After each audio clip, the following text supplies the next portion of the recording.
Welcome back to Wilson Sports Talk. And today we're going to be reviewing the upcoming area tournament for Wilson as they play Saturday against the Central Wildcats to get into the area tournament. I think it's going to be a good matchup. They've both beaten each other by 20 this season. So, do y'all think any key players to watch out for? For Central, I would watch out for number 10, number 3, and number 12, I believe. I think those are the three best players for Central. Really, number 12, you just got to get in his head. He's a mental case. So, besides that, I mean, if y'all can keep mainly it's number 10, he's their shooter.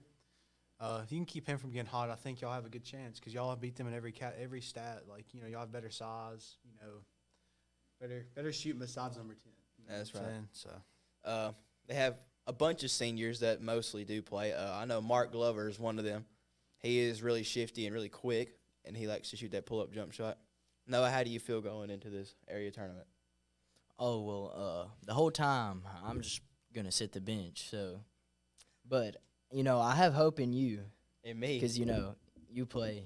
But for our team, you better watch out for that number 13 on the bench, dude. I go crazy with them claps, them high fives. So, I know we can't let Jaden Smith, I think his name's Carson May, and Mark Glover get hot because those are the three key players that we need to watch out for, as Jack said. And if they get hot, they will not miss. And I know Jaden Smith, he's pretty much just a 3-and-D player. yeah. He's not really good with the ball, but he can shoot off the catch, and he can play pretty good defense. But I think as long as we rebound and play defense like we have been, then we would be able to win because rebounding has been our main issue lately. And going back to the Central game at Wilson, I think one of our main success was definitely our defense and rebounding. I think that's what won us last time. Because Eli Pounders had a bunch of rebounds like he usually does and a bunch of defensive stops. But they also did not get hot at our place. Yeah.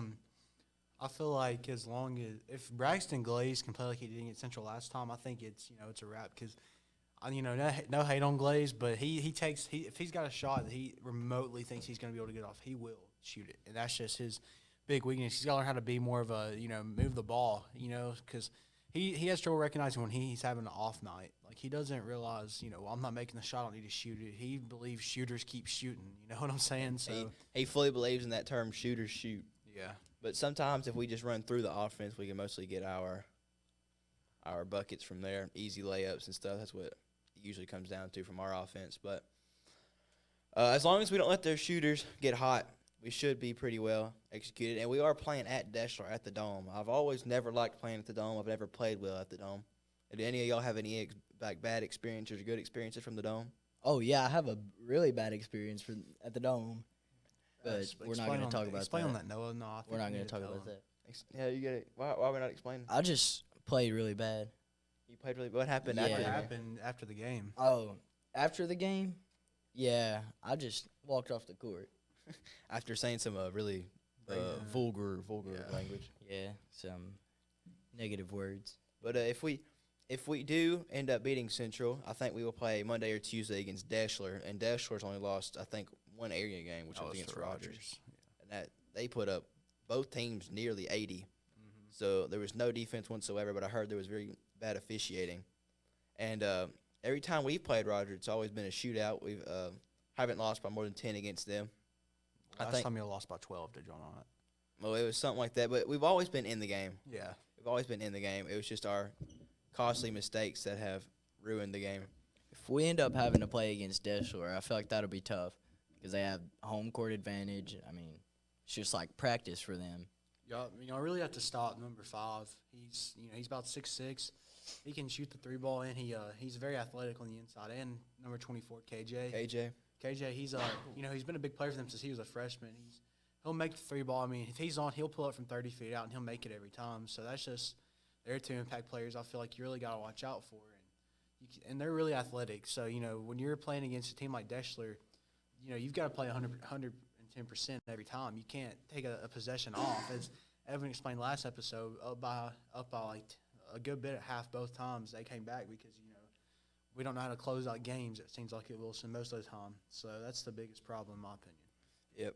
Yep. it's scary when a team's fundamental but also extremely athletic, and with a good coach plays good defense. Because they've played, I think, like some zone trap before, and they're all super long. They put that 6'6" guy out front. They had a bunch of steals one game, I think. But KJ is definitely one of their best players. He is their sharpshooter. He will hit a three if you leave him open. He's not. I mean, he's one of those guys where their coach can turn around and be like, "Hey, give me 20." He's going to get his 20. That's just the kind of player he is. Where with number 5, the 6'6" dude, if you really just get in his head and play physical with him, he ain't going to do anything. I mean, he's not a physical player. He's trying to avoid contact, use his athleticism. So you just don't play. Just play physical with him and hold him below 10 possibly. Yeah. I feel like another main issue has been our interior defense. We've let a bunch of people score inside, but that, and we've also been in foul trouble a lot of games. So we've got to learn to be smart underneath, and we've done a pretty good job at closing out on shooters with the way we run our defense. We don't really go for block shots. We just try to get in their space and make them uncomfortable when they shoot. But when we do that and people have their off nights against us, we usually end up with a win. But our interior defense hasn't been the greatest.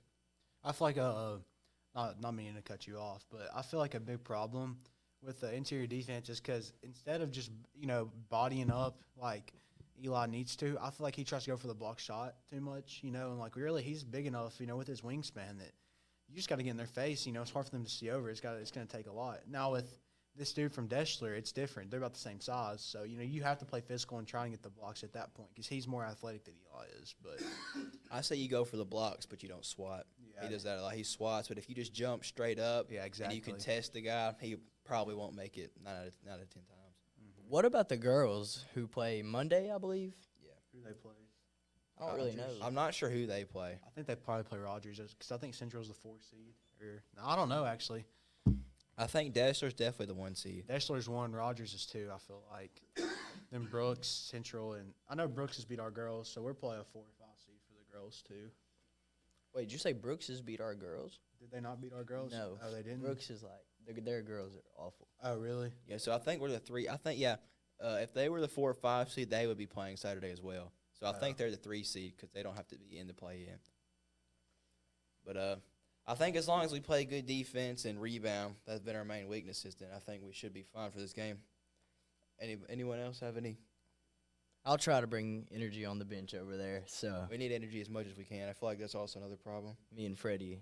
Yeah, a big problem I've noticed with the team is if it's a bad night, nobody's up there having energy. But as soon as y'all have a good game, it's like, wow. I mean, this is the team they could be if they had this energy all the time. Because even on nights you're not off, you have good energy. You dive on the floor, play really hard defense. You can still get the win, And I've noticed with y'all's team, if it's an off night shooting, y'all are not going to play defense that well either. Because it's just like, well, instead of forgetting your missed shot, you're jogging back to the and be like, man, I should have made that. You can't let mistakes just pile up on you. You got to have a short memory. Mm-hmm. Next shot, move on. Anybody got anything else? All right, well, I think that's it for Wilson Sports Talks, and we'll see you next time. Let me cut that out.